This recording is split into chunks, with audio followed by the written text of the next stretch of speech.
Howdy, partners. Saddle up for a deep dive into The Lone Ranger. We're going to be taking a look at the 2013 movie, and we've got a pretty detailed review to guide us. Yeah, this one tried to reimagine the whole Lone Ranger legend. A lot of expectations there. And, maybe some potential for things to go wrong. Oh, for sure. The reviewer definitely had some thoughts about how well they did it. Let's start with the basics.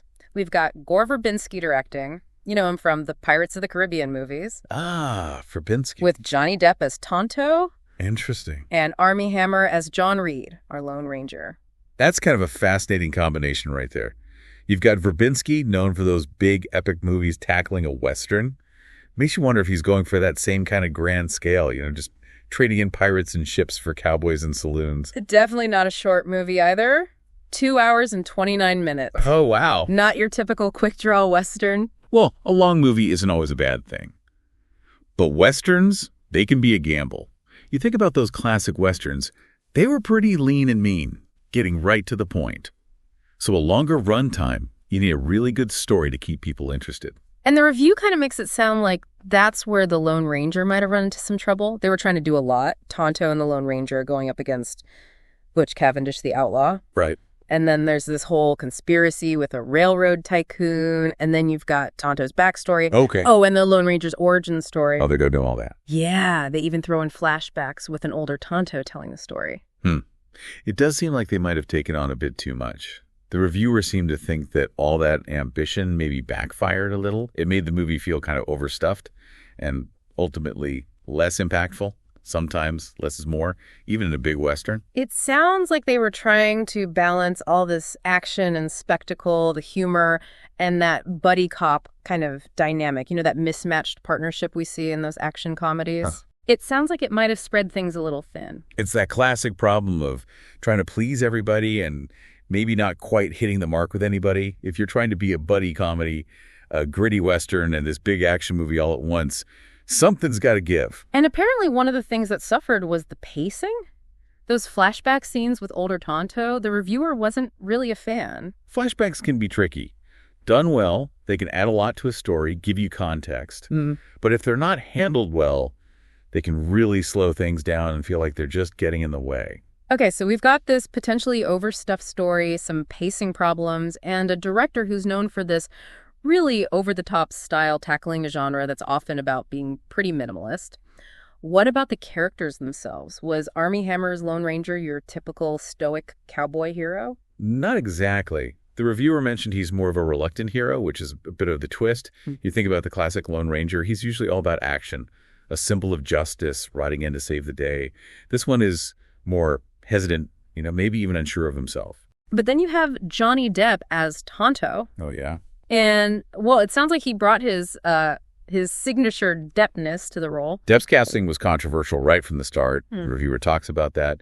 Some people saw it as a pretty clear example of Hollywood getting it wrong, maybe insensitive. Others said it was an attempt to give Tonto a fresh take, give him more agency than he's had in the past. It sounds like Depp's Tonto was this larger-than-life, eccentric character, maybe even a little scene-stealing at times.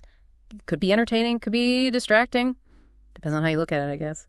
Yeah, it's definitely a complex issue. The reviewer doesn't really give a simple answer. They ask, did Depp actually help the character, or did he end up doing more harm than good? And what about the rest of the cast? We've got William Fichtner, he's the villain, Butch Cavendish. Tom Wilkinson plays the bad guy railroad tycoon, but it sounds like he didn't get a whole lot to do. And then there's Helena Bonham Carter. She's playing a brothel madam with, get this, an ivory leg cannon. Wow, what a group. It definitely seems like they had some interesting characters. But the question is, did all these characters really get enough space to develop in a story that's already packed with so much? Good question. And it kind of brings us back to that overstuffed feeling the reviewer mentioned. But before we get too lost in the plot, let's talk about something the review loved. The visuals. The cinematography, the landscapes, and those train sequences, they said those were amazing. Yeah, and that makes sense when you think about Verbinski. He knows how to create those visually stunning, epic scenes. Think about the Pirates movies. He was probably trying to bring that same energy to the Western. So imagine those classic Western landscapes, but filmed in this epic, sweeping way that Verbinski's known for. And they went all out on those train sequences, stunts, crashes, chases, all filmed with a real steam train, just like those old Hollywood westerns. Now that's dedication. In this day and age with all the CGI and green screens, it's great to see a director putting in the effort to do things for real. And speaking of putting in the effort, you know who else brought their A-game? Hans Zimmer. Yep, the guy who did the music for The Lion King, Inception, he did the music for this Western. Wow. Zimmer. He's a master at creating those big emotional scores. Yeah. And you know what's really cool? They actually used some of Rossini's William Tell Overture during the climax. You know, the one everyone associates with a Lone Ranger? Exactly. Talk about a great choice. Yeah. It instantly gives you that heroic feeling and connects this movie to that classic Lone Ranger. Like they're saying, hey, we might be changing things up, but we're still keeping those classic elements. It's that bridge between the old and the new, the familiar and the unexpected. Exactly. And it wasn't just the music. The reviewer also raved about the sound design. You could practically hear the horses galloping, the trains crashing, the guns firing. They really wanted to create that immersive experience for the audience. Sound design is so important. It really draws you into the movie, makes you feel like you're right there in the action.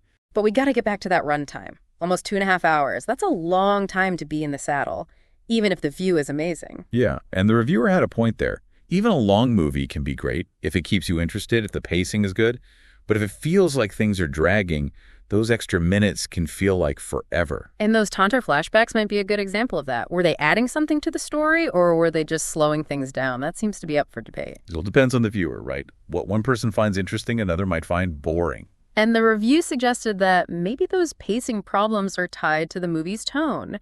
It goes back and forth between these kind of silly slapstick moments and then some pretty dark, violent stuff. Yeah, tonal consistency can be important, especially with Westerns. They have to find that balance between lighthearted adventure and that gritty, real feeling. So we've got a movie trying to do it all. Action, comedy, serious moments, incredible visuals, and stay true to the original Lone Ranger while also updating it. Sounds like a pretty tall order. It is. So the big question is, did they pull it off? We'll unpack that in part 2. Stick around, partners. We're not done yet. So we're back, and we're digging deeper into The Lone Ranger.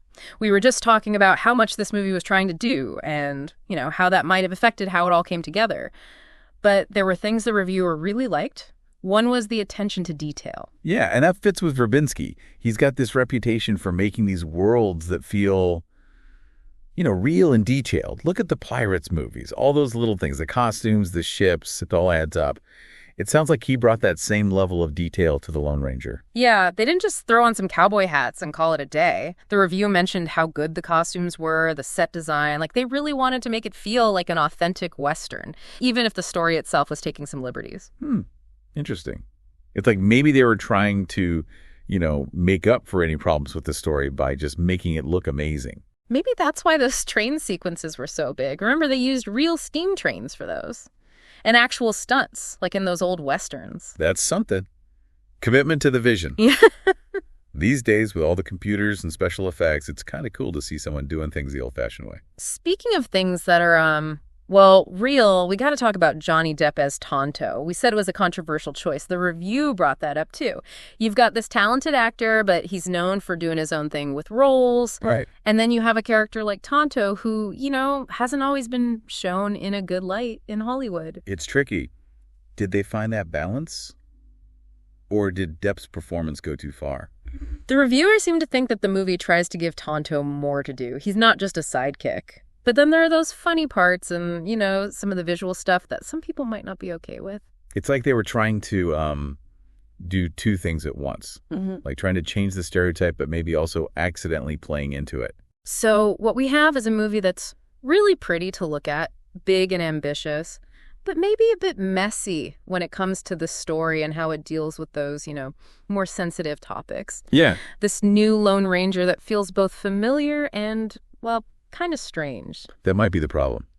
Sometimes when you try to update something classic, it's tough to find that balance. You want to respect the original, but also make it new. It's a classic problem. How do you stay true to something while also making it relevant for a new audience? Exactly. That's what makes these conversations so interesting, right? Yeah. We're not just talking about what happened in the movie. We're thinking about the choices they made, the context, what worked and what didn't. It's about going deeper and really thinking about what we're watching. Exactly. And in this case, it seems like The Lone Ranger, even with its problems, gives us a lot to think about. It looks great, it's got good actors, it tries to reimagine the story, but maybe it doesn't quite reach its full potential. Like they had all the ingredients for a great Western, but didn't quite put them together the right way. Yeah, maybe. So, listener, what do you think? Does this make you more or less interested in seeing The Lone Ranger? Did it change how you think about the movie at all? For those who've already seen it, does this give you a new way to look at it, make you think about it differently? Yeah, maybe you appreciate things you didn't notice before. We want to hear your thoughts as we head into the last part of our deep dive. Stay with us, partners. We're back for the last part of our Lone Ranger journey. This deep dive has really made me think about what makes a good Western, for today's audience. It is interesting. Westerns, they're all about tradition. Cowboys and outlaws. Those wide open spaces, that sense of justice. How do you take all that and make it work for people watching now? Yeah, it's more than just putting on a cowboy hat. This review really showed me how hard it is to keep those classic things about Westerns while also telling a modern story. And The Lone Ranger is a good example of that, right? It's trying to do so much. Stay true to the original, update it, give you big action, even talk about some serious stuff. About those serious themes, the reviewer mentioned this. We talked about it earlier. The movie brings up some pretty big ideas. Justice, revenge, how Native Americans have been treated. Right. But it doesn't really go deep enough to make you think about them too much. It's almost like they didn't want to, really explore those things, which I guess you can understand. Big movies, they want to appeal to everyone. They don't want to get too heavy. But maybe that was a mistake. Maybe if they had gone further, really thought about those issues, the movie would have had more to say. It's like they were trying to do two things at once. Entertain you with the action, but also tell a story that makes you think. And they kind of ended up in the middle. So what's the verdict? Total failure, or is there something good here? I think it's fair to say it's not perfect. Doesn't quite live up to, what it could be. But it's not all bad. Those train scenes, they're pretty amazing. Yeah, they are. And it looks great. Plus, you have Johnny Depp, Armie Hammer, even if people don't agree on their performances. And the music. Yeah. Hans Zimmer, using that William Tell Overture. That was smart. Yeah. It's just too bad the story doesn't quite, match the rest of it. Like they had everything for a great Western epic, but couldn't figure out how to put it all together? Yeah, maybe. It just goes to show, even with the best people, lots of money, it's still hard to make something truly great. And that's why this is also interesting, right? It's not about saying a movie is good or bad. Exactly. It's about how it makes you feel, what it makes you think about. It's about having these conversations. And in that way, I think The Lone Ranger, even with its problems, did something. It made us think about Westerns, about remaking classics, about how we show different cultures. Absolutely. So as we wrap this up, what are you taking away from all this? What did this conversation make you think about? Did it change how you feel about The Lone Ranger? For those who haven't seen it, are you more interested now or less? Maybe you'll watch it with, a more critical eye now, knowing what we've talked about. Whatever you think, we want to hear about it. But for now, that's the end of our trail. Thanks for riding along with us on this deep dive into The Lone Ranger. Until next time, happy trails, partners. And may all your movie watching be full of excitement and, food for thought.